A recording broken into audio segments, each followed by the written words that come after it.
चंदन के लिए मथुरा में एक दासी रहती थी जिसका नाम सैरेंद्री था, जिसको लोग चिढ़ाते हुए कुब्जा कहते थे।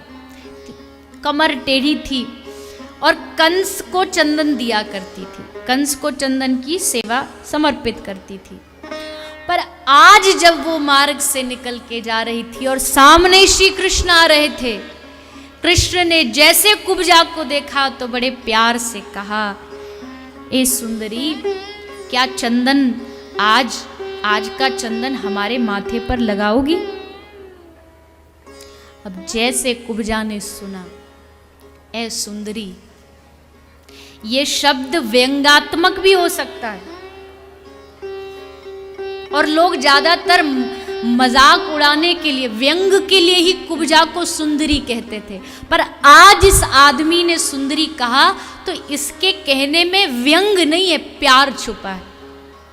कुब्जा ने सर उठा के देखा तो सामने स्वयं मूर्तिमान साक्षात भगवान खड़े थे, जिसके इंतजार में, जिसकी प्रतीक्षा में कुब्जा कब से राह ताक रही थी कि कब मेरी ये सेवा मेरे प्रभु के चरणों में समर्पित होगी।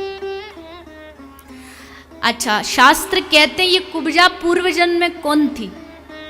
ये कुब्जा पूर्व के अवतार में, राम अवतार में, त्रेता में रावण की बहन शूर्पणखा थी। ये शूर्पणखा आप जानते हैं रूप बदल के आई भगवान श्री राम से ब्याहने के लिए। तब भगवान ने इसको स्वीकार नहीं किया और आज स्वीकार कर लिया। क्यों? क्योंकि आज ये जैसी है वैसी आई है। अगर टेढ़ी है, कुबड़ है तो वैसी ही आई है, बनावटी बन के नहीं आई। त्रेता में ये बनकर के आई थी राक्षसी बन के आई थी, सुंदर अप्सरा।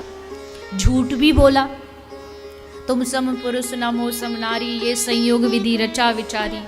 ताते अब लई रही कवारी हूं, जबकि कुंवारी नहीं थी, विधवा थी। तो उस समय इसने छल कपट से पाना चाहा तो भगवान नहीं मिले।